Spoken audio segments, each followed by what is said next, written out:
Hello everyone, welcome to Gate Academy. Good evening all of you.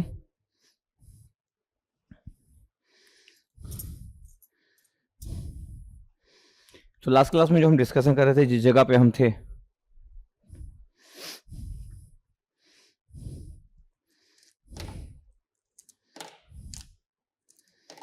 I hope आप सभी लोग ready. चलो, तो हमारा सीरीज आरएलसी के बारे में डिस्कशन चल रहा था और हम डिफरेंट केसेस की बात कर रहे थे कि भाई वो लो पास फिल्टर हो सकता है, high pass filter, band pass filter, even हम बैंड स्टॉप फिल्टर भी डिजाइन कर लिए थे। यस, अगर मैं जीटा की वैल्यू बात करूं आपके पास एक सीरीज आरएलसी सर्किट में, लास्ट क्लास की बात है, सीरीज आरएलसी सर्किट में अगर मैं जीटा की बात कर रहा हूं तो जीटा की वैल्यू क्या थी सर? R/2 √C/L, ये जीटा की वैल्यू थी। यस, एक सीरीज आरएलसी सर्किट में क्वालिटी फैक्टर कितना होता है? जब हम नेटवर्क थ्योरी पढ़ते हैं तो क्वालिटी फैक्टर कितना होता है? 1/R √L/C, ये क्वालिटी फैक्टर होते हैं एक सीरीज आरएलसी सर्किट का। तो अगर मैं बोलूं कि R √C/L की वैल्यू कितना होगा तो R √C/L की वैल्यू सर 1/Q होगा। ठीक,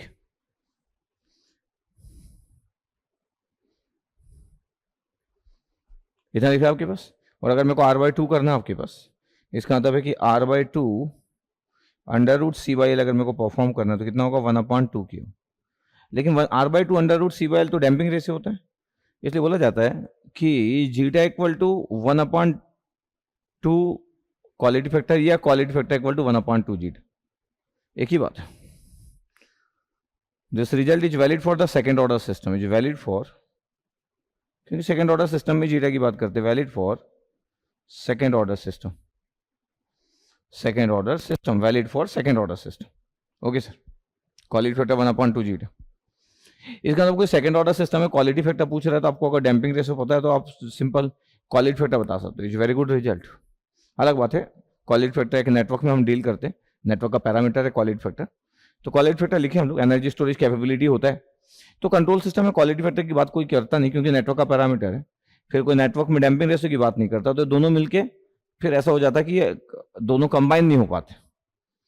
तो नेटवर्क का क्वालिटी फैक्टर है, डैम्पिंग रेशियो कंट्रोल सिस्टम का, दोनों का रिलेशनशिप ही हो गया। Quality factor equal to 1/2 zeta is very very important relationship. बहुत ही सिंपल सा क्वेश्चन भी आया था गेट 2005 में, IIT बॉम्बे से पेपर था। एक सेकंड ऑर्डर का ट्रांसफर फंक्शन लिखा था, बोले क्वालिटी फैक्टर बताओ।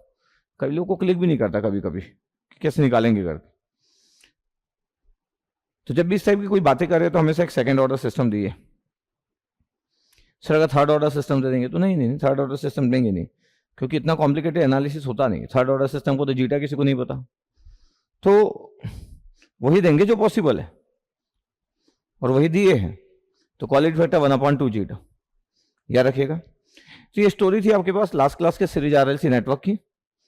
एक और पैरामीटर में इंट्रोड्यूस कर दिया आपके लिए, क्या? क्वालिटी फैक्टर की बातें।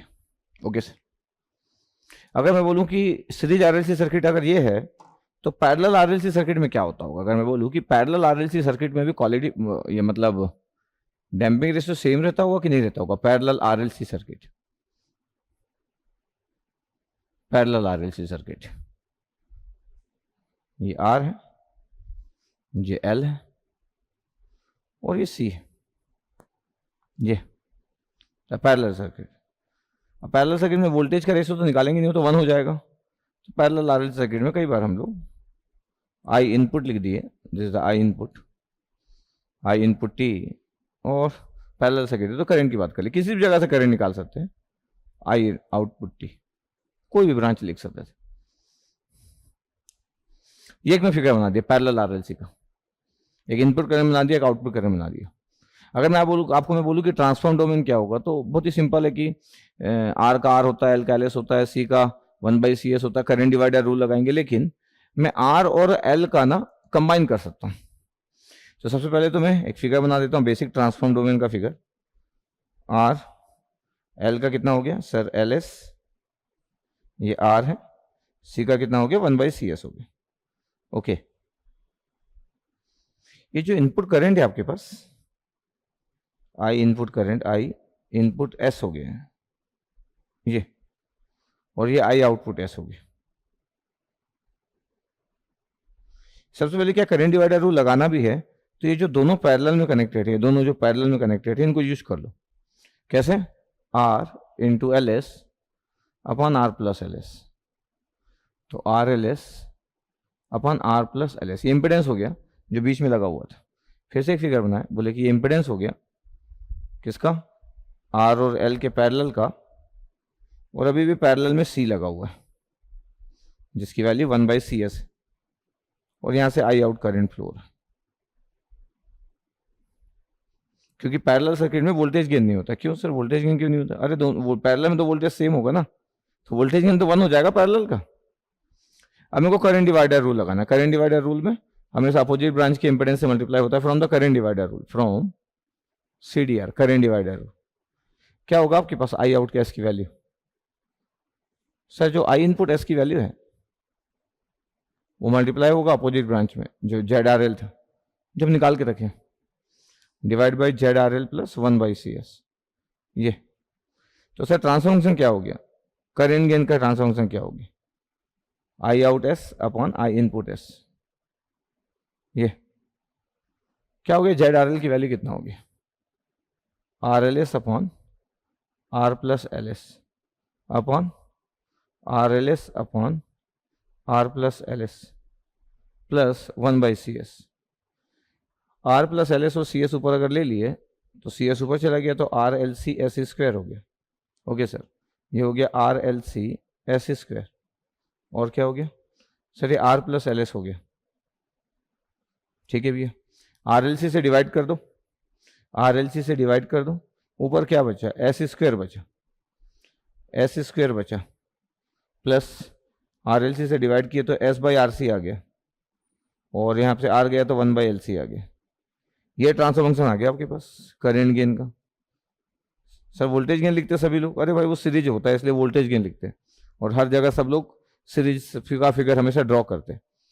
तो सीरीज RLC का फिगर बड़ा इजीली ड्रॉ करते रहते हैं एवरीवन। पैरेलल RLC का वोल्टेज गेन 1 हो जाएगा। अरे जब इनपुट वोल्टेज और आउटपुट वोल्टेज सेम है तो पैरेलल का तो 1 हो जाएगा ना। तो ये आपके पास पैरेलल RLC सर्किट है। दिस अब कोई फर्क नहीं पड़ता है कि कौन सा फिल्टर है, इसका मतलब एस के लिए 0 पुट करेंगे तो 0 आ जाएगा, इन्फाइनाइट में 1 आ जाएगा। High pass filter actually second order high pass filter.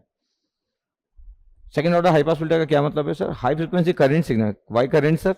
अरे पैरेलल सर्किट है, करंट सिग्नल देके रखे। हाई फ्रीक्वेंसी करंट सिग्नल को पास करेगा और लो फ्रीक्वेंसी करंट सिग्नल को रोकेगा। सीरीज RLC में हर चीज वोल्टेज की बात कर रहे थे, बिकॉज सीरीज में करंट सेम होता है। तो हम बोलेंगे कि देखो एस की वैल्यू 0 में पुट करेंगे तो कितना आ जाएगा? एस की वैल्यू 0 पुट करने में सर 0, तो low frequency current signal pass नहीं हो पाएगा, low frequency current signal stop. और अगर एस के लिए इन्फाइनाइट पुट कर रहा हूं, कितना आ गया? दोनों का ऑर्डर सेम है, 1 आ गया सर। इसका मतलब high frequency current signal pass हो जाएगा। सर करंट बोल रहे सर, पहले तो नहीं बोलते थे, पहले यार वोल्टेज बोलता था हम, अभी करंट बोल रहा हूं बिकॉज पैरेलल सर्किट है। वोल्टेज कैसे होगा? वोल्टेज तो सेम है। अरे वोल्टेज तो सेम है, ये बोलने का नजरिया होता है गुड डिस्कशन में। सर सबसे इंपॉर्टेंट चीज क्या? सबसे इंपॉर्टेंट क्या? कैरेक्टरिस्टिक इक्वेशन है। क्या होता है characteristic equation? S² plus S/RC plus 1/LC, ये कैरेक्टरिस्टिक इक्वेशन है सर। ये पैरेलल RLC का है सर, पैरेलल RLC का। सर सीरीज RLC का याद है क्या? सीरीज RLC का क्या होता था? S² plus R/LS plus 1/LC होता था सर। ये तो दोनों अलग अलग है। हाँ दोनों अलग अलग होते हैं। सीरीज RLC का कैरेक्टरिस्टिक इक्वेशन ये है, पैरेलल RLC का ये होता है।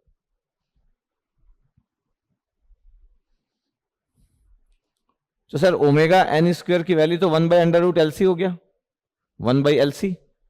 तो नेचुरल जो फ्रीक्वेंसी ω(n) ये जो 1/√LC रेडियन पर सेकेंड। ओके, ये 2ζ ω(n) की वैल्यू 1/RC। जीटा की वैल्यू कितनी होती होगी सर? देखते जीटा यहां पे कितना आता है, 1/RC है सर। जीटा की वैल्यू कितना है? 1/2R यार, R/2 नहीं, 1/2R। और अंडर रूट क्या सर? √L/C। ओके, ये जीटा की वैल्यू है। तो सर ये डैम्पिंग रेशियो तो अलग है। हाँ ये डैम्पिंग रेशियो अलग होता है, पैरेलल सर्किट का डैम्पिंग रेशियो अलग होता है, सीरीज RLC का डैम्पिंग रेशियो अलग होता है। तो इंपॉर्टेंट रोल प्ले करता है। अब अगर किसी को एक याद रहेगा तो दूसरे से कंफ्यूज जाएगा, दोनों याद करोगे तो मिक्स हो जाएगा। तो इसलिए किसी को अगर एक स्टूडेंट है और एक अच्छा स्टूडेंट है, उसको अगर चलते रास्ते आप रोक लिए कि पैरेलल आरएलसी में बताओ डैम्पिंग रेशियो क्या होता है, तो कंफ्यूज हो जाएगा वो। इतने कॉन्फिडेंस से बोल नहीं पाएगा कि 1/2 r under root L by C, इतने कॉन्फिडेंस से बोल नहीं पाएगा, क्योंकि उसको क्वालिटी फैक्टर का रिजल्ट भी पता है, 1/r under root L by C. फिर सीरीज आरएलसी का क्वालिटी फैक्टर, पैरेलल आरएलसी का क्वालिटी फैक्टर ये भी पता है, फिर डैम्पिंग रेशियो भी पता है, सीरीज का अलग पैरेलल का अलग। तो क्वालिटी फैक्टर दोनों के और दोनों के क्या डैम्पिंग रेशियो मिलके मिक्स हो जाते हैं, फिर लोगों को लगता है पता नहीं किसका हम क्या बोल रहे हैं। तो पैरेलल आरएलसी का 1/2r under root L by C, ये तो बड़ा इंपॉर्टेंट हो गया कि कोई अगर पैरेलल आरएलसी में डैम्पिंग रेशियो पूछ रहा है, this is answer. Sir quality factor क्या होता है सर? पैरेलल का क्वालिटी फैक्टर, पैरेलल का अगर लिखोगे ना तो 1/QS होता है, सीरीज के अपोजिट होता है पैरेलल आरएलसी सर्किट का क्वालिटी फैक्टर।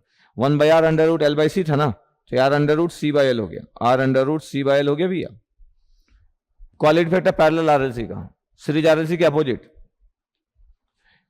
सर ध्यान से अगर देखा जाए आपके पास कि जो पैरेलल आरएलसी का क्वालिटी फैक्टर डिवाइड बाय अगर 2 में कर दूं तो कितना आ जाएगा? r/2, ये 2 का मल्टीप्लाई कर दिया, 2 का मल्टीप्लाई कर दिया, तो 2 का मल्टीप्लाई किया तो 2r हो गया, under root C by L हो गया। 1/2 कितना होगा पैरेलल का? Sir 1/2r under root L by C. और सर ये तो यही आ गया। इसका मतलब तो सर एक एक एक, एक बहुत मस्त चीज है कि quality factor is always equal to 1/2 zeta. इस बात से कोई फर्क नहीं पड़ता है कि सीरीज आरएलसी है कि पैरेलल आरएलसी है। यस, हाँ, सीरीज आरएलसी का जीटा अलग है, क्वालिटी फैक्टर अलग है, पैरेलल आरएलसी का जीटा अलग है, क्वालिटी फैक्टर अलग है, लेकिन जब भी मैं दोनों की बात करता हूं तो रिलेशनशिप होल्ड करता है, चाहे सीरीज आरएलसी हो चाहे पैरेलल आरएलसी है। Quality factor is always equal to 1/2 zeta. अब अगर मेरे को कोई ट्रांसफर फंक्शन दिया है, सेकंड ऑर्डर सिस्टम का एक ट्रांसफर फंक्शन दे दिया, अब जब भी सेकंड ऑर्डर सिस्टम का कोई ट्रांसफर फंक्शन देगा, बोलेगा नहीं कि किसका सीरीज आरएलसी की पैरेलल आरएलसी, बोल देगा बस सेकंड ऑर्डर ट्रांसफर फंक्शन दे दिया। अब बोलेगा क्वालिटी फैक्टर बताओ, आपको क्या करना है? 1/2 जीटा करना है। आपको इससे कोई लेना देना नहीं कि सीरीज है कि पैरेलल आरएलसी है। क्यों सर? अरे आपको क्या लेना देना, आपको क्या लेना देना? आप तो सिर्फ जीटा निकाल लोगे, 1/2 जीटा कर लोगे। तो ये रिलेशनशिप हमेशा होल्ड होता है कि quality factor equal to 1/2 zeta. Sir ये किसके लिए वैलिड होता है sir? Both series RLC parallel RLC. जबकि sir quality factor series RLC और पैरेलल आरएलसी का अलग है, और जीटा भी सीरीज आरएलसी और पैरेलल आरएलसी का अलग है, उसके बावजूद ये रिलेशनशिप हमेशा होल्ड करता है।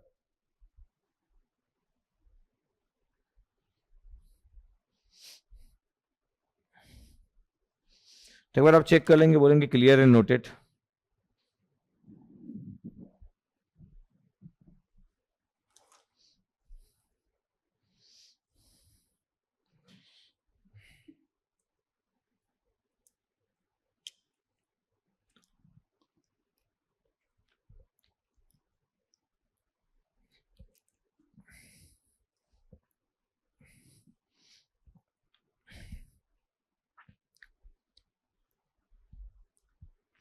क्लियर एंड नोटेड, ठीक है। तो क्लियर एंड नोटेड।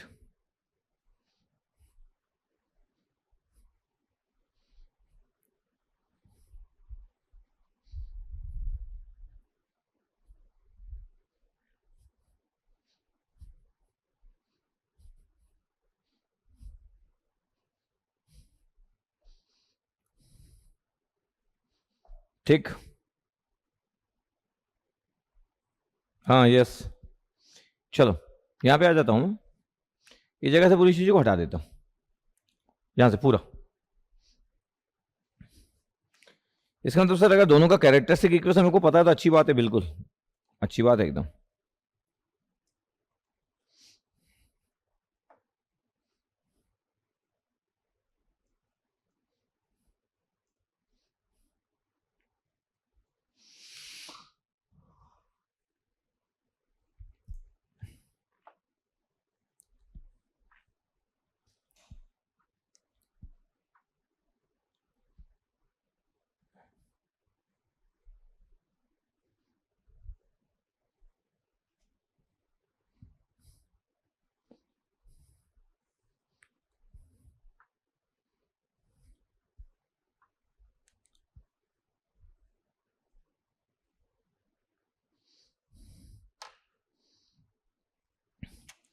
तो सीरीज आरएलसी और पैरेलल आरएलसी का आपको कैरेक्टरिस्टिक इक्वेशन पता होना चाहिए।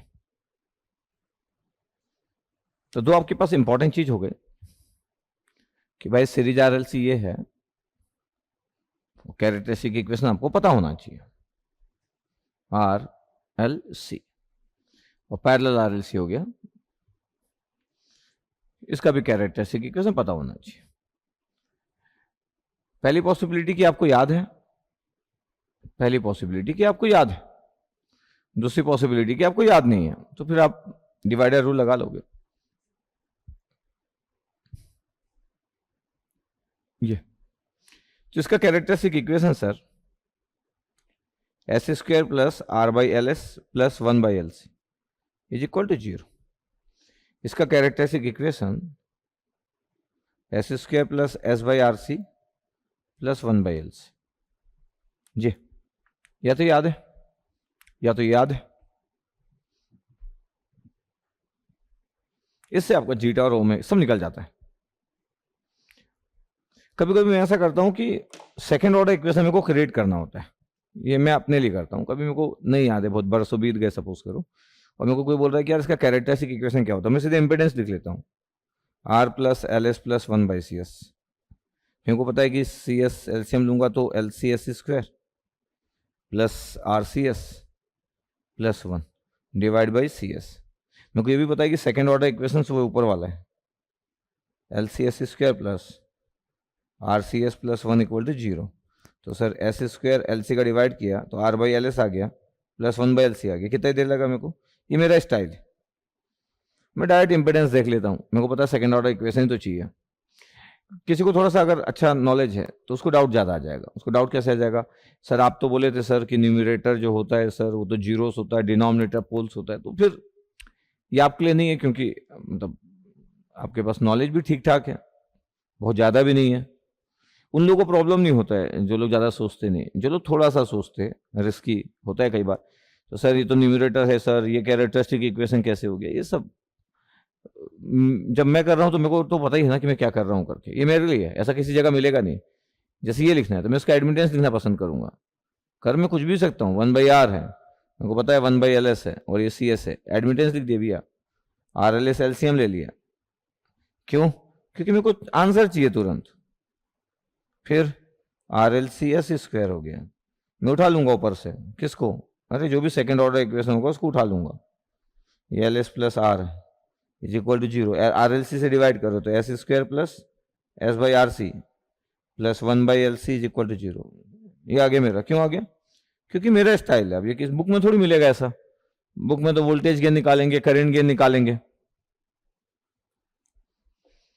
तो मेरे को पता है कि एक सर्किट से उसकी कैरेक्टरिस्टिक इक्वेशन की कैसी बात करते हैं, ठीक है। बस मेरे को लगता है कभी कभी कि ये चीज़ें कभी कभी अवॉइड भी करता हूँ बताना। नहीं तो कुछ लोग जिनके पास थोड़ा सा ही टेक्निकल आता है, सर ये तो न्यूमरेटर है सर, न्यूमरेटर कैसे कैरेक्टरिस्टिक इक्वेशन बन गया,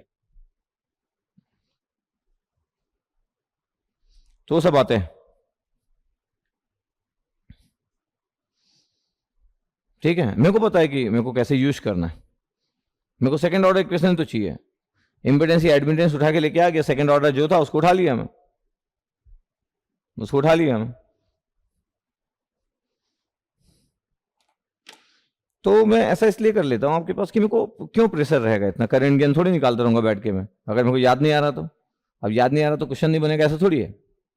याद नहीं आ रहा तो क्वेश्चन नहीं बनेगा, ऐसा थोड़ी है। तो हमको क्लियर रहना चाहिए, हमको क्लियर रहना चाहिए, इसलिए मैं आप लोगों के लिए बताया। सपोज करो कि आर वेरिएबल है, आर वेरिएबल है, तो अगर मैं बोल रहा हूं कि डैम्पिंग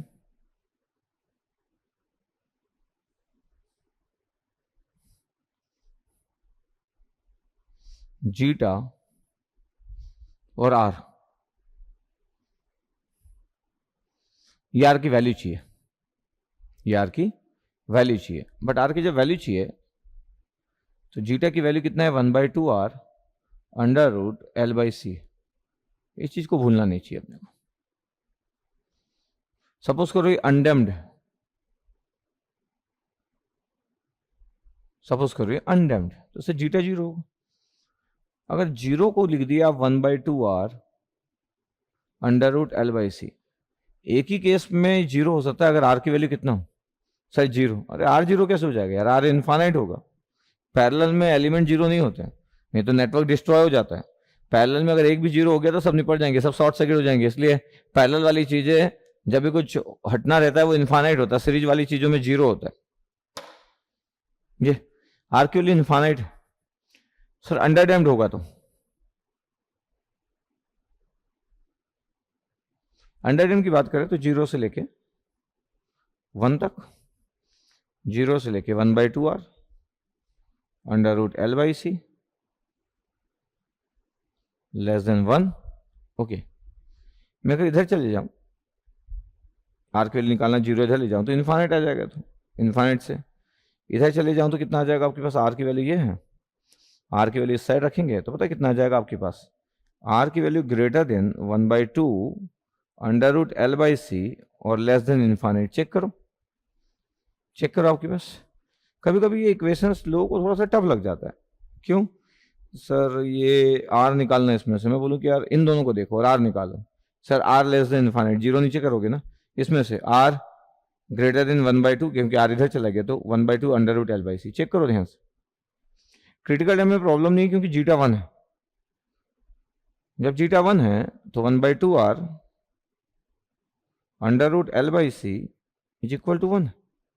तो आर की वैल्यू कितना हो गया सर, आर की वैल्यू हो गया सर कितना sir, 1/2 under root L by C. Okay, check करो, आर आर वेरिएबल लिया हूं। ऐसे मैचिंग वाले क्वेश्चन में आता रहता है सब। Over damped, zeta greater than 1, 1/2 R under root L by C greater than 1।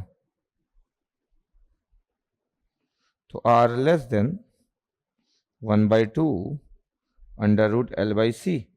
Check कर लेना एक बार आप चेक कर लेना है टेबल। और ये टेबल अलग है क्योंकि पैरेलल आरएलसी में जो आर वेरिएबल है उसकी वैल्यू है। लास्ट क्लास बताया था आर के सामने लेस देन हो ग्रेटर देन हो इक्वल टू, आर के सामने अंडर रूट एल बाई सी होता है, क्योंकि अंडर रूट एल बाई सी का यूनिट ओम होता है। अंडर रूट एल बाई सी का यूनिट जो होता है वो ओम होता है। तो R is always proportional to under root L by C. ये दुनिया में कोई चेंज नहीं कर सकते, और एल और सी को मिला के कोई यूनिट ना ओम नहीं बनता है। एल और सी को मिला के और कोई यूनिट ओम नहीं बनता है। एक बार आप चेक कर लेंगे। सीरीज वाला ज्यादा आसान रहता है क्योंकि नीचे नहीं था, 1/, नहीं था। ये 1/, है तो थोड़ा सा 5 सेकंड सोचना पड़ा आपके लिए।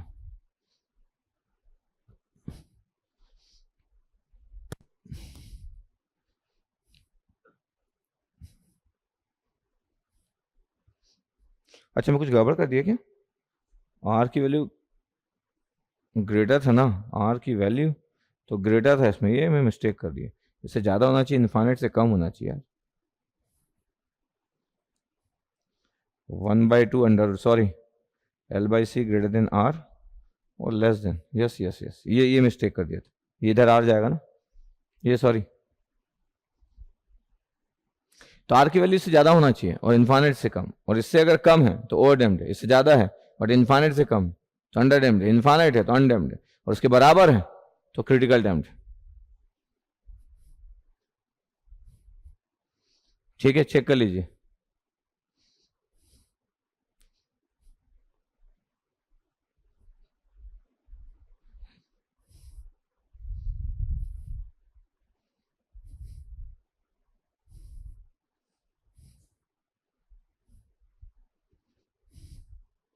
तो डिपेंड करेगा, जब भी कोई क्वेश्चन पूछे तो हड़बड़ी में मत रहना, पहले देख लेना कि सीरीज आरएलसी की बात चल रही कि पैरेलल आरएलसी की बात चल रही, इस पे बेस्ड सोचना। सीरीज आरएलसी या पैरेलल आरएलसी, इस पे बेस्ड सोचना बोला।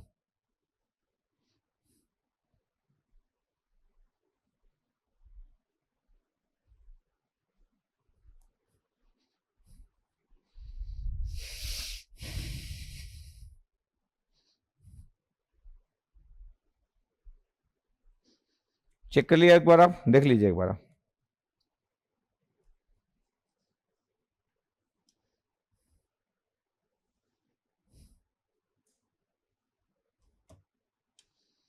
तो क्लियर एंड नोटेड बोल देंगे आप।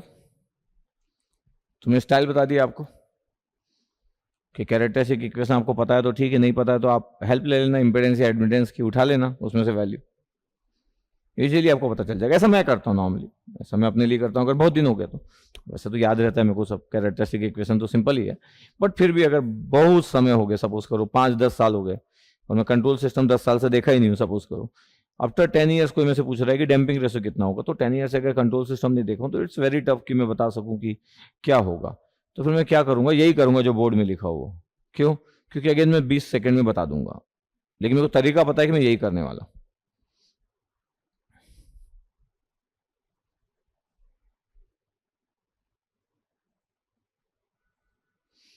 ठीक है, ओके, तो क्लियर है, नोटेड, यस। इन पूरी चीजों को हटा देते हैं अपन, आ जाओ।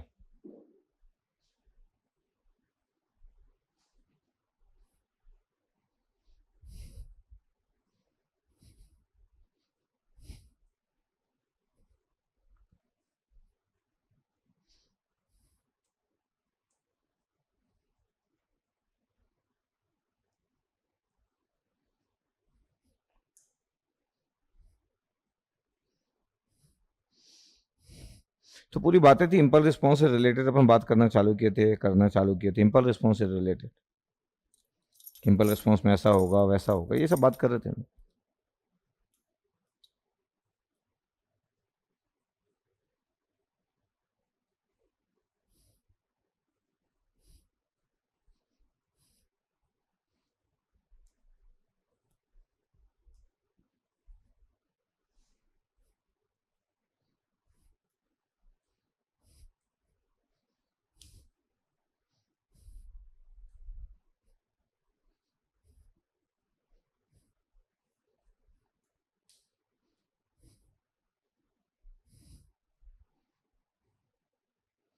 हाँ, किसी भी तरीके से आपको कहीं पे भी पूछिए, आप निकाल सकते हो, कहीं पे पूछिए।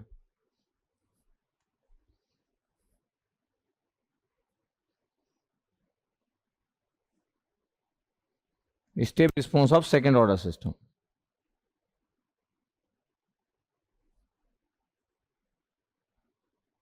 Step response of second order system, इस पे बहुत सारी बात होती रहती है यूनिवर्सिटी में, गेट में, आईएएस में। मतलब इस चैप्टर का one of the important topic, इस पे बात करना सबको पसंद है, मतलब बहुत सालों से और आगे भी इस टॉपिक पे, step response of second order system.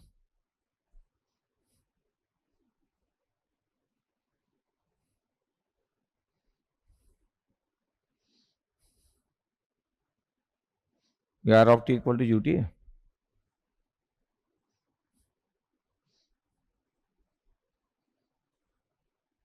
Omega N square upon S, S plus 2 zeta omega N, negative unity feedback system, the standard block diagram.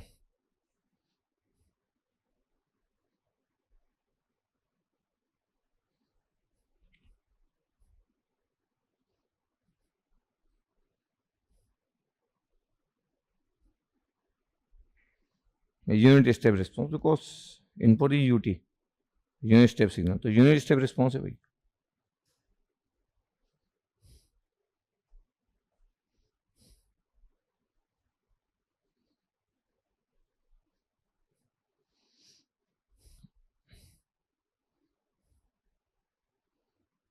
Unit step response, ठीक है। अब हम इनपुट स्टेप सिग्नल दे रहे हैं, अभी तक जितना भी पढ़ रहे थे सेकंड चैप्टर में सब इंपल्स वाला पढ़ रहे थे, सब क्या पढ़ रहे थे, इंपल्स वाला। अब हमको ये बात करना है, ये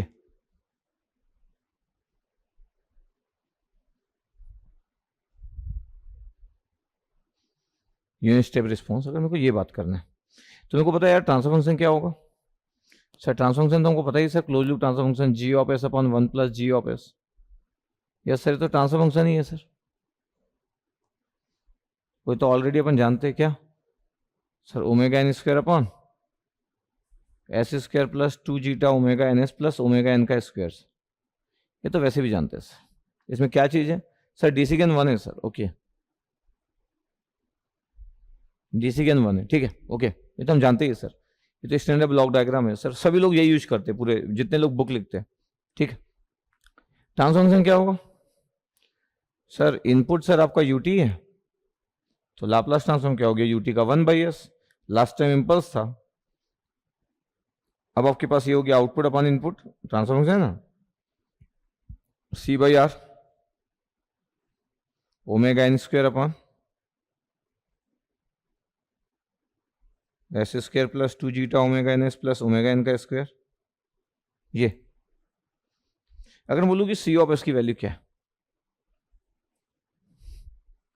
C ऑफ S की वैल्यू कितना, तो बोलिए सर इनपुट उधर चला गया, एक एक्स्ट्रा आ गया सर, क्या? S 1/s s square plus 2 zeta omega N S plus omega N का स्क्वायर।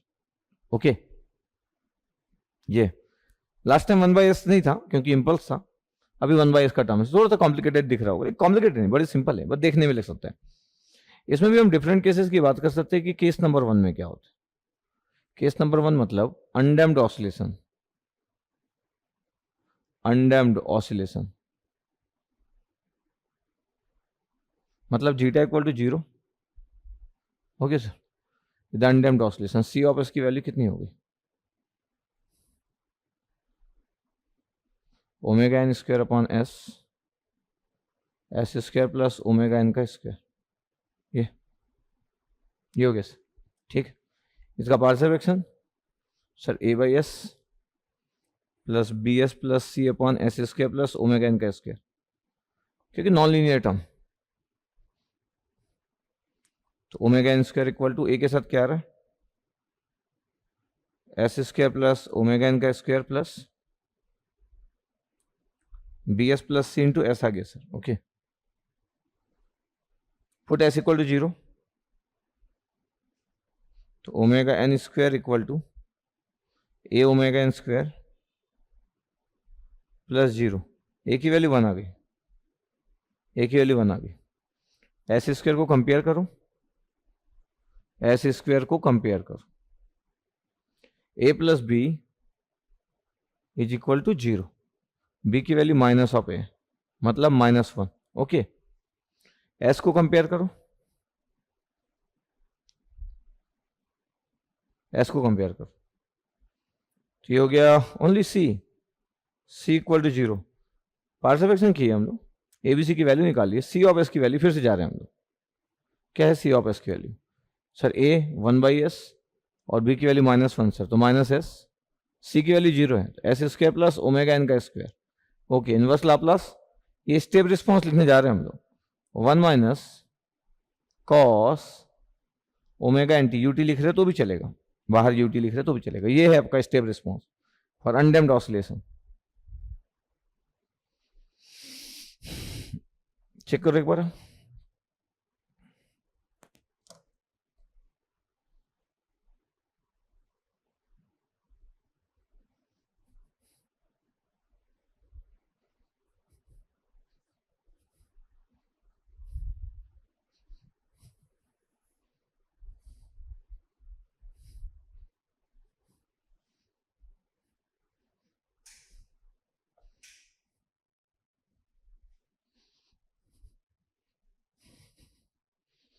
तो एक बार देख लो कि ये आपके पास स्टेप रिस्पॉन्स है 1 minus cos omega N T.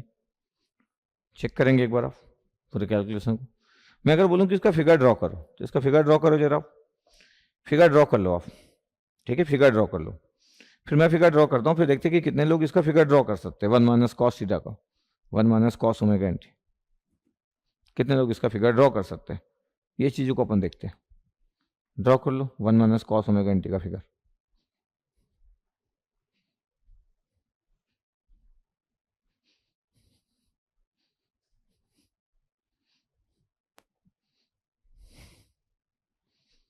ठीक है, फिर मैं ड्रॉ करूंगा, बोला 1-2 मिनट में आप ड्रॉ कर लीजिए, फिर मैं ड्रॉ करूंगा।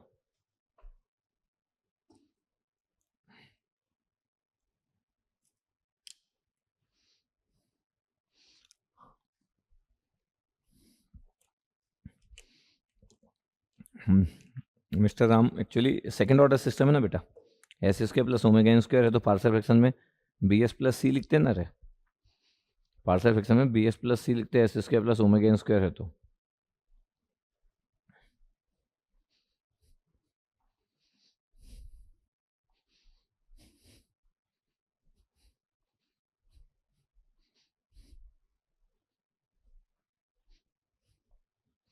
अच्छा, कई लोगों को लग रहा है कि डाउन डाउन लग रहा है, एक्चुअली अच्छा फील नहीं कर रहा हूँ,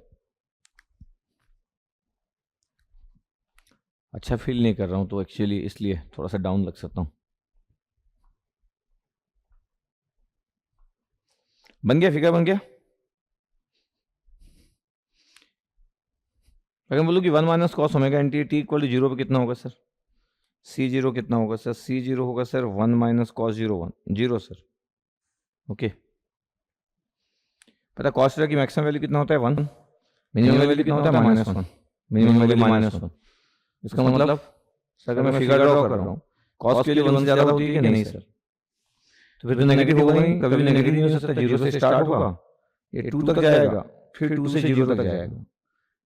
सर ये तो कभी नेगेटिव हो ही नहीं सकता, क्यों सर? कॉस के लिए 1 से ज़्यादा होती ही नहीं ना, ये 2 जीरो से स्टार्ट। अगर मेरे को देखना है कि ये कब जाएगा आपके पास, किस जगह पे, किस वैल्यू पे जाएगा आपके पास, तो होता है कि कॉस 180, तो pi upon omega N, T की वैल्यू पाई अपॉन ओमेगा, ये कितना हो गया? 2 पाई अपॉन ओमेगा एन हो गया, तो कॉस 2 पाई की वैल्यू जो हो गया वो 1 हो गया, तो 1 माइनस 1 जीरो, ये 3 पाई अपॉन ओमेगा एन, ये तो pi upon omega N put किया टी की जगह, तो कॉस पाई आगे, कॉस पाई माइनस 1 होता, पहले से माइनस था तो +2 हो गया। इसका मतलब ये स्टेप रिस्पांस हो गया आपके पास। कई लोग फिगर जो बनाए होंगे ऊपर नीचे दोनों बना दिए होंगे, मतलब थोड़ा सा ऊपर थोड़ा सा नीचे दोनों बना दिए होंगे। बहुत सारे लोग ऐसे हो सकते हैं कि फिगर सही नहीं बनाए होंगे, ठीक है, ध्यान रखो आपके पास, ठीक है, ध्यान रखिए।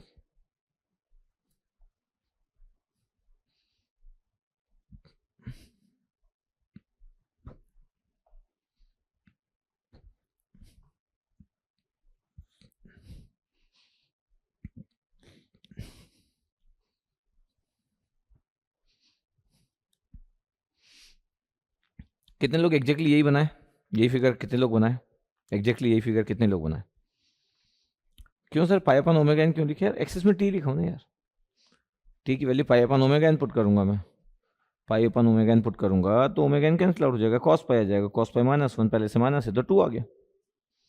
तो एक्चुअली इसकी पीक वैल्यू 2 है, एक्चुअली इसकी पीक वैल्यू 2 है, 1 माइनस कॉस थीटा की पीक वैल्यू 2 होता है। ये देखो अनडैम्प्ड ऑसिलेशन, ठीक है। कुछ लोग मिस्टेक किए होंगे, जितने लोग बनाए इज टू गुड कि आप एक ही बार में सही फिगर बनाए। बहुत सारे लोग नॉर्मली मिस्टेक करते हैं, जब भी मैं 1 माइनस कॉस थीटा का फिगर देता हूँ, लोग कुछ पोर्शन ऊपर बनाना चाहते हैं, कुछ पोर्शन नीचे, क्योंकि हमेशा हमको आदत होती है कि जब भी हम ऑसिलेटिंग सिग्नल बनाते हैं कुछ ऊपर कुछ नीचे, ये हमेशा मिक्स बनाते ही हम लोग, इसलिए भी।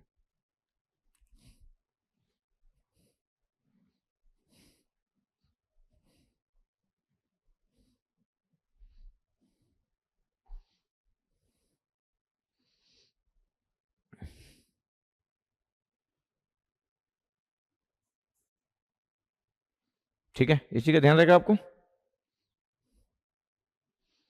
तो कुछ लोग हो सकता है कि स्टार्टिंग गलत किए होंगे, कुछ लोग एंडिंग गलत किए होंगे, ठीक है।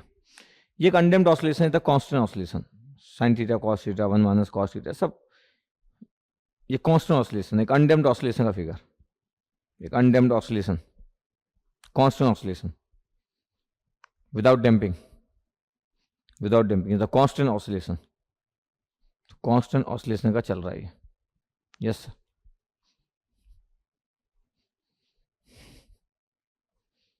सबको ना दिखा, ठीक है। कुछ लोग एंडिंग गलत, कुछ लोग स्टार्टिंग गलत, कोई बात नहीं, थोड़ा सा केयर करें इस चीज़ का। चलिए केस नंबर 1 कंप्लीट हुआ। मैं अगर केस नंबर 2 पे आता हूँ, केस नंबर 1 कंप्लीट हो गया, अनडैम्प्ड ऑसिलेशन था, ठीक है।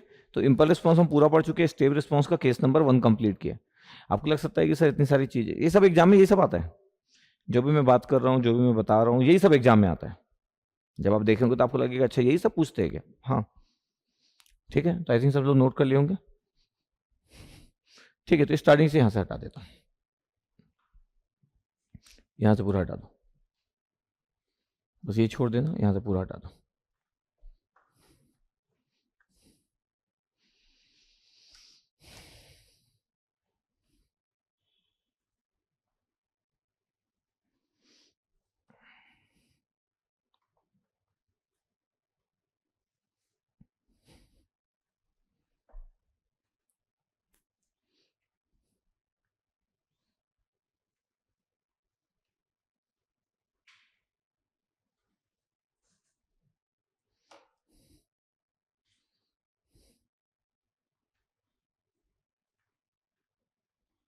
ठीक है, तो केस 2 की बात करते हैं अपन। करें केस 2 की बात।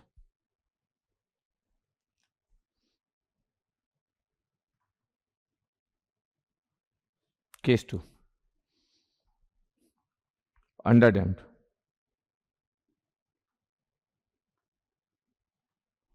जीटा की वैल्यू 0 से 1। ओके सर,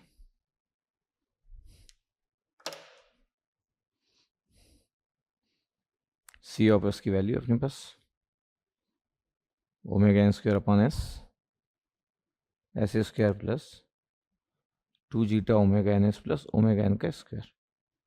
अब इसके रूट्स पहले से पता है, जब अंडर डैम्प्ड होता था s square plus 2 zeta omega N S plus omega n के स्क्वायर के रूट्स अपने को पता होते थे।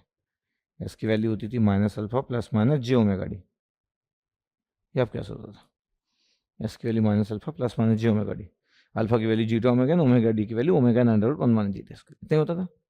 यस, मैं चाहूँ तो ना इसको ऐसा लिख सकता हूँ, एस प्लस अल्फा प्लस जे ओमेगा डी और S plus alpha minus J omega D. इसका मतलब है मैं इसका ऐसा लिख सकता हूँ, ओमेगा एन का square upon S, S plus alpha का स्क्वायर प्लस ओमेगा डी का स्क्वायर। ये लिख सकता हूँ। अगेन ये पार्शियल फ्रैक्शन पे बेस हो जाएगा, non linear term, again partial fraction पे बेस हो जाएगा।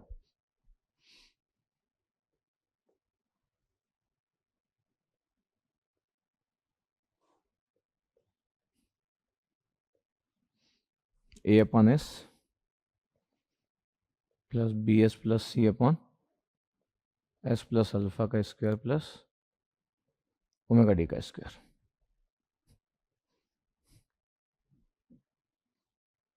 तो सर अगर मैं सॉल्व कर रहा हूँ तो एबीसी की वैल्यू निकालना होगा।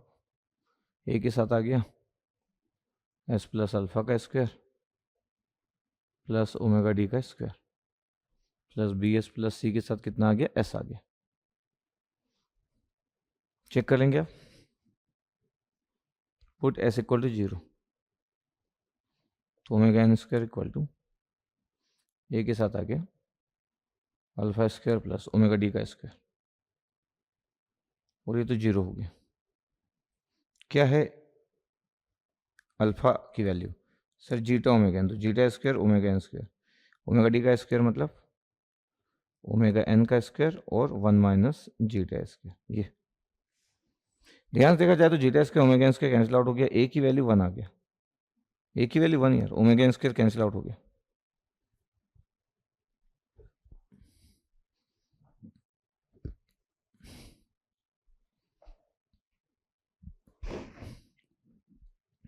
हाँ, थोड़ी सी तबीयत डाउन लग रही, पता नहीं, आई डोंट नो कैसे, एकदम शाम तक तो ठीक था।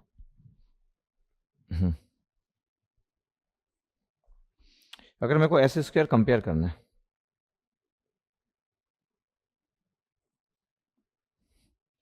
तो 0 equal to a plus B, तो सर बी की वैल्यू माइनस है, सर -1 आ गया सर बी की वैल्यू।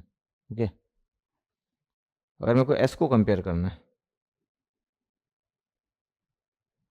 तो s square plus alpha square plus 2s alpha, तो 2 अल्फा ए आ गया plus c is equal to 0, a की वैल्यू कितना था, 1 था, सी की वैल्यू -2 अल्फा आ गया, सी की वैल्यू -2 अल्फा, बी की वैल्यू -1 और ए की वैल्यू 1।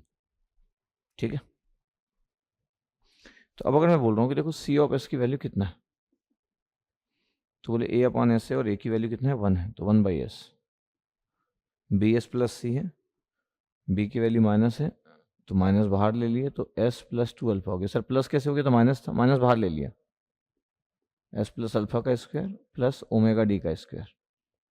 ठीक है भाई, सी ऑफ एस की value 1 by S minus S plus alpha एक बार ले लो, तो एस प्लस अल्फा का स्क्वायर प्लस ओमेगा डी का स्क्वायर माइनस अल्फा, क्योंकि 2 अल्फा था, एस प्लस अल्फा का स्क्वायर प्लस ओमेगा डी का square. Okay,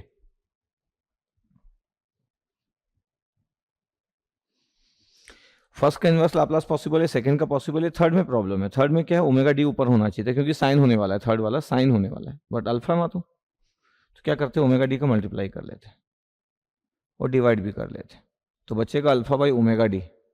alpha by omega D की वैल्यू क्या होती है, अल्फा की वैल्यू जीटा ओमेगा एन होता है, ओमेगा डी की value omega N under root 1 minus zeta square होता है।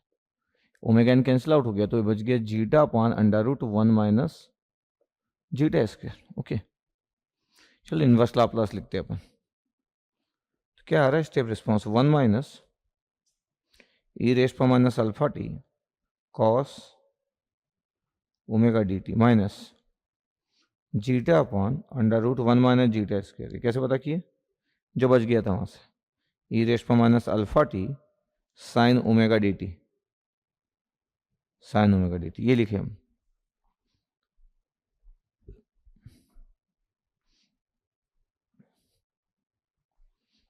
अगर मैं बोलूं कि इसको मेरे को सॉल्व करना है, सी ऑफ टी की वैल्यू कितना है, 1 माइनस ई रेस पर minus alpha T upon under root 1 minus G T square, ये कॉमन ले लिया। पता क्या बचा, साइन ओमेगा डी डी बचा इंटू जीटा बचा, यहां से पहले कॉमन लिया, plus cos omega D t. और ना सबसे इंटरेस्टिंग बात है कि under root 1 minus zeta square उस सेकंड वाले टर्म में था नहीं, तो मल्टीप्लाई कर दिया। अब अगर ब्रैकेट ओपन करोगे ना तो वही आंसर आएगा जो वहां पे दिख रहा है, दोनों माइनस हो जाएंगे ब्रैकेट ओपन करने से। ओके, सी ऑफ टी की वैल्यू कितना है, 1 माइनस ई रेस पर minus alpha T upon under root 1 minus G T square. ये क्या आगे पता आपके पास, sine omega D T, zeta क्या होता है cos theta, plus cos omega D T under root 1 minus G T square sine theta होता है। फॉर्मूला बन गया ये, sine A cos B plus cos A sine B, that means sine A plus B, this one. ये क्या हो गया, C of T की वैल्यू 1 माइनस ई रेस पर minus alpha T upon under root 1 minus zeta square sine A plus B, तो sine omega D T plus theta. ये answer आया भी आपका, दिस वन। ये आपके यूनिवर्सिटी में भी डिराइव करने को आता है, ठीक है, हमारे तो गेट के लिए इंपॉर्टेंट रिजल्ट है, इंपॉर्टेंट टॉपिक चल रहा है, लेकिन यूनिवर्सिटी में भी डिराइव करने को आता है, आईएएस में भी एक बार डिराइव करने का, यूनिवर्सिटी में तो आते रहता है। ये आपके पास स्टेप रिस्पॉन्स हो गया एक अंडर डैम्प्ड सिस्टम का। सॉल्व कर लिए, थोड़ा सा मैथमेटिकल इक्विटीज यूज किए, बेसिक इक्वेशंस को अच्छे से लिखे, लिखने का तरीका ठीक किया बस।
तो चेक कर लेंगे एक बार आप, ठीक है, पार्शियल फ्रैक्शन से यहाँ से लिखा हुआ है, यहाँ से भी देख सकते हो आप, थोड़ा सा बस ये से।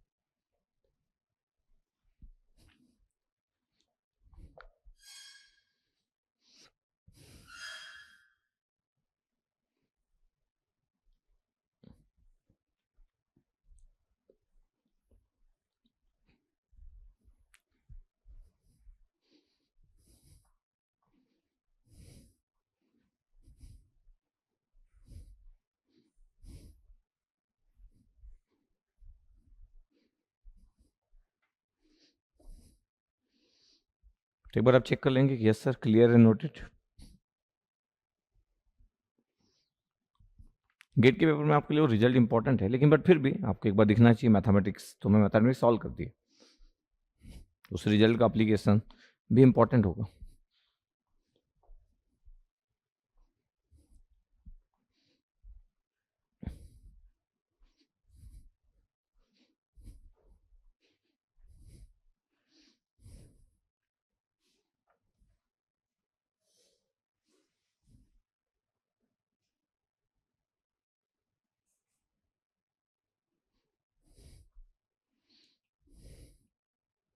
अल्फा आपके पास रिजल्ट है zeta into omega, actual damping भी बोलते हैं कुछ कुछ बुक में, बट नीड नहीं है हमको।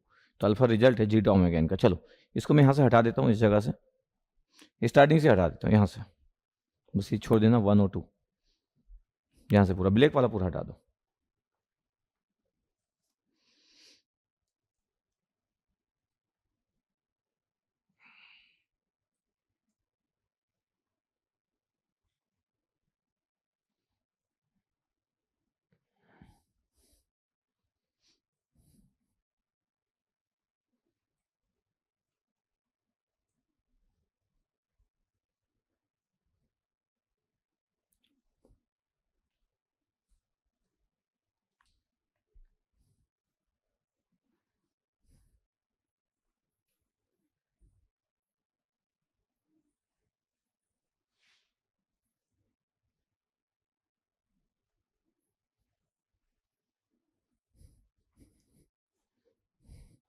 ठीक है, तो अगर आप पूरा नोट कर लिए होंगे तो कैमरा मेरे साइड आ सकते हैं।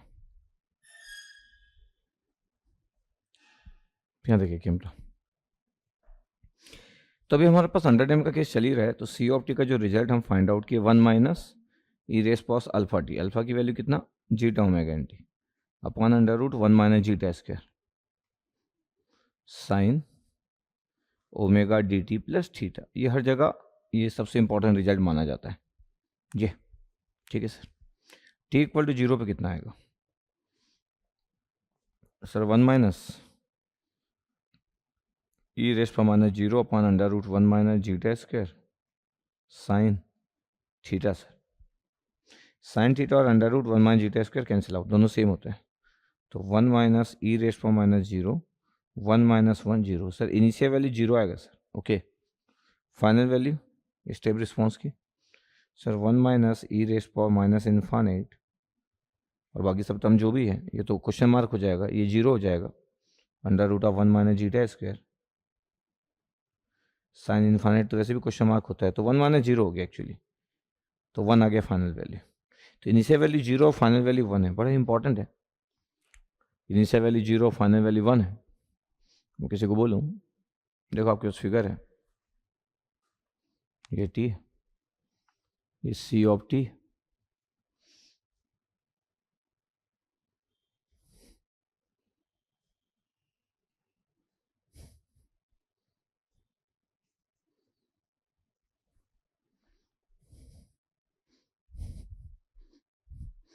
टी इक्वल टू 0 पे 0 है, वो 0 से स्टार्ट किया हमने और फिर ऑसिलेट करते करते करते करते करते करते 1 हो।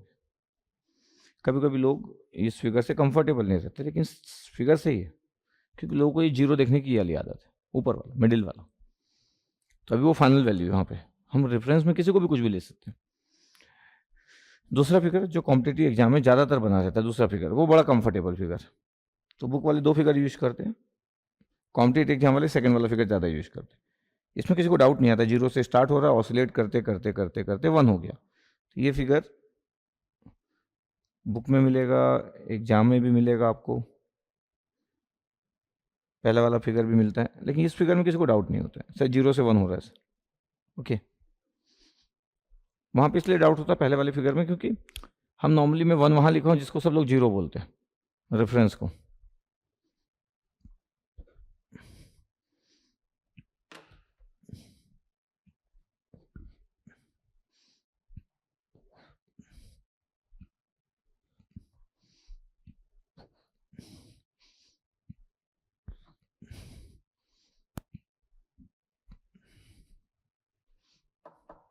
देखिए जरा ध्यान से फिगर, बहुत फिगर्स आर सेम, सेकंड वाला कंफर्टेबल है, पहले वाले में थोड़ा अच्छे से देखो। अब जो इंपॉर्टेंट पॉइंट आता है वो बता रहा हूँ कि सर ये हो गया सर आपके पास फाइनल वैल्यू इज द 1।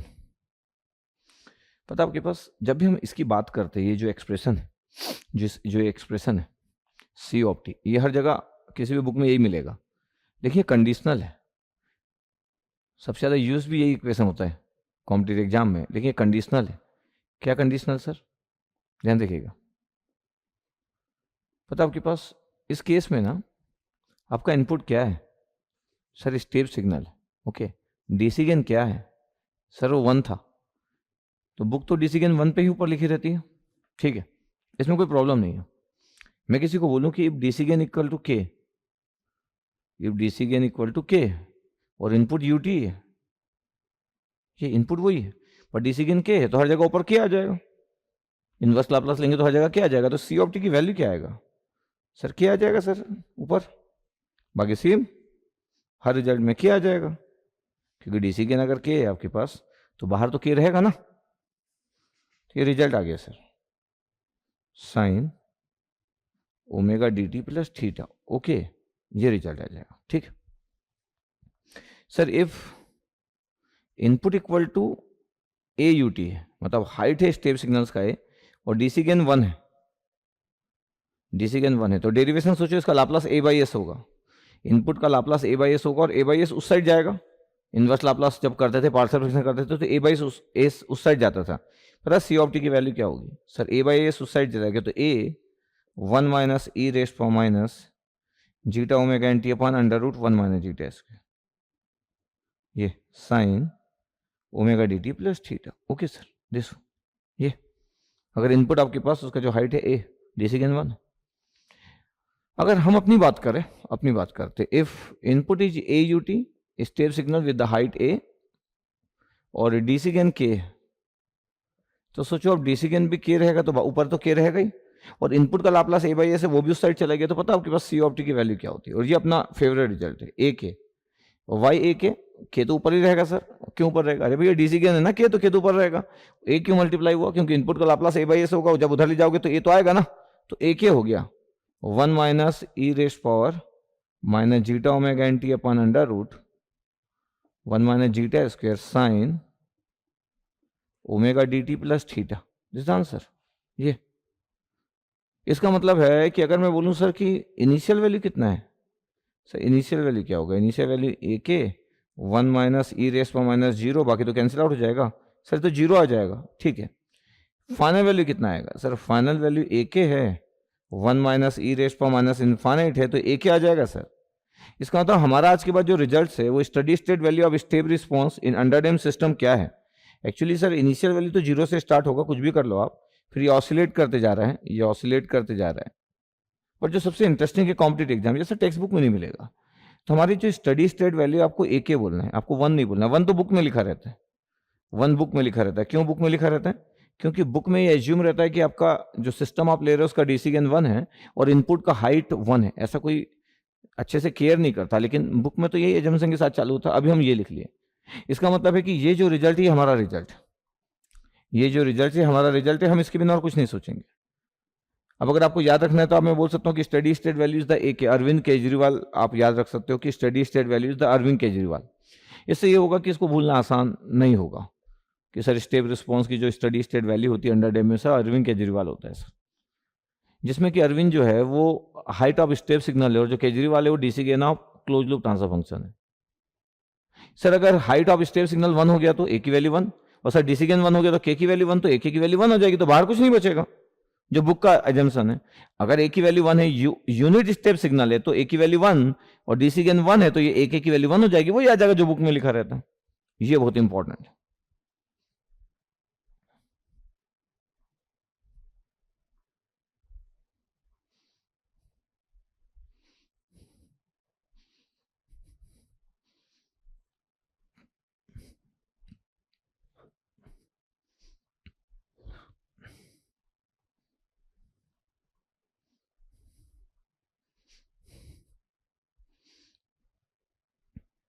तो हम 1 नहीं बोलेंगे, हम बोलेंगे ए के वैल्यू होती है, ठीक है। हम बोलेंगे कि ए के वैल्यू होती है किसकी, स्टेप रिस्पॉन्स के स्टडी स्टेट की वैल्यू अंडर डैम सिस्टम में। और यकीन मानिए आपके पास ये सबसे ज़्यादा बार आईआईटी के प्रोफेसर के फोकस में रहता है, ये वाला कंसेप्ट, ये वाला पॉइंट, मैक्सिमम टाइम, एक ही वाला कंसेप्ट मैक्सिमम टाइम रहता है। इस बेस क्वेश्चन होते हैं। अभी हम क्वेश्चन भी करेंगे, अप्लाई भी करेंगे, एप्लीकेशन की बात भी करेंगे।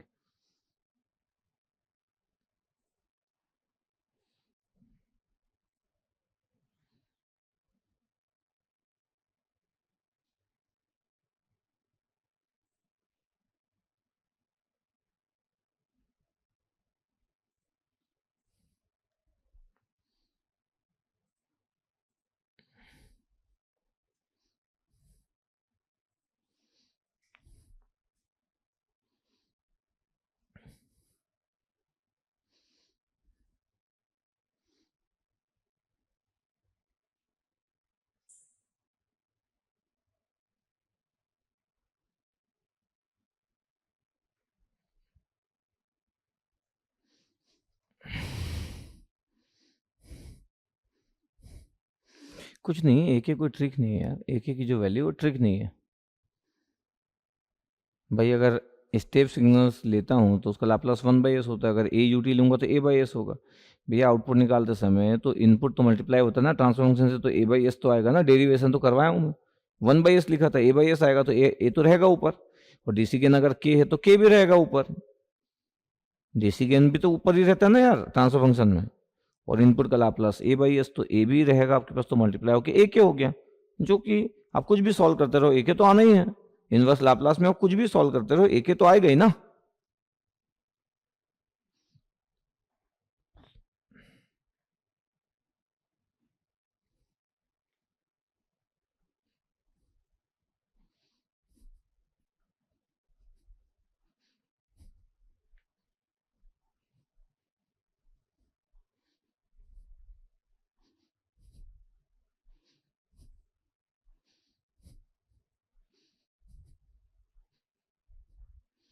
सब कितना क्लियर?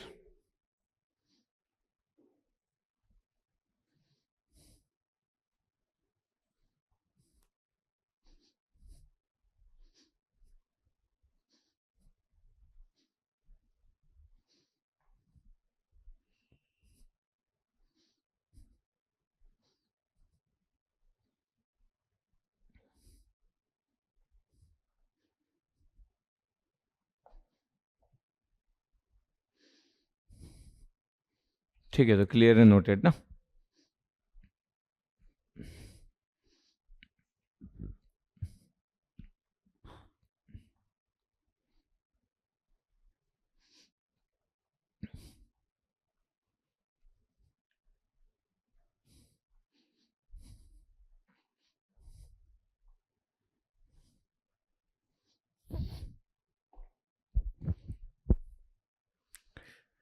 तो ये आपके पास केस नंबर 2 कंप्लीट किया हम लोग अंडर डैम में। ठीक है, इतना एकदम क्लियर, ध्यान से जस्ट नोट कर लेना। तो बहुत सारी बातें हैं इसमें, सब कुछ डिस्कशन करने की, बहुत सारी बातें चलते रहेगी, तो इंपॉर्टेंट गुड डिस्कशन है। केस नंबर 3 अगर मैं बोलूँ तो क्रिटिकल डैम्ड की बात होगी। केस नंबर 3 अगर मैं बोलूँ तो क्रिटिकल डैम्ड की बात होगी, क्रिटिकल डैम्ड।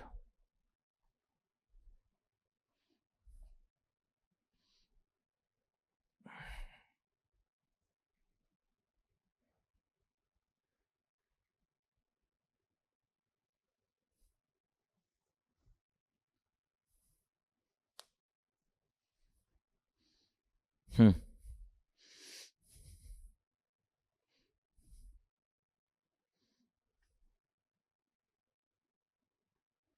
ठीक है, सब लोग परेशान मत होइए।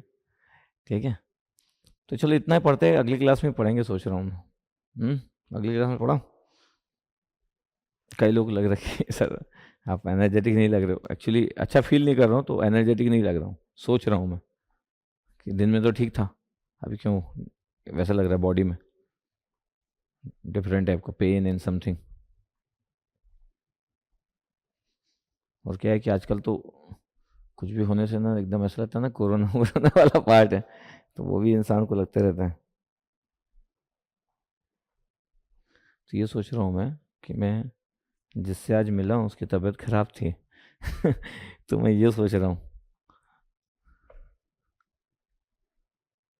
ठीक है, ठीक है, तो आप रिवाइज कर लेंगे, आप रिवाइज कर लेंगे।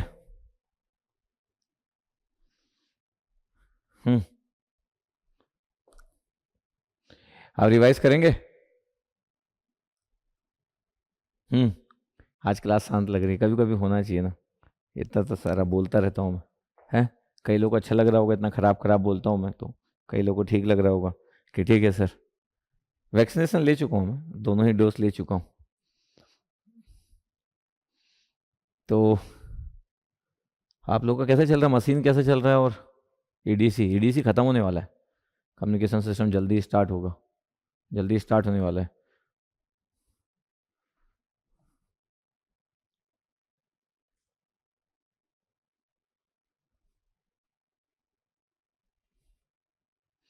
तो आप कंट्रोल सिस्टम का रिवीजन की नीड नहीं है, इसको बस थोड़ा सा ऐसा पलट लेना, बहुत है, 5-10 मिनट देख लिए अपना मशीन, और वो ईडीसी जो चल रहा है उसको रिवीजन करते रहना, ठीक है। ठीक है, तो वैक्सीन ले लिया हूँ। मशीन के बफरिंग वाले पार्ट में हम लोग वर्क कर रहे हैं, कुछ लोगों को बफरिंग नहीं हो रहा, कुछ लोग मशीन,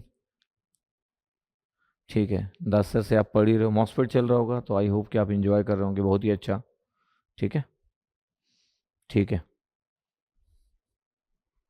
ओके।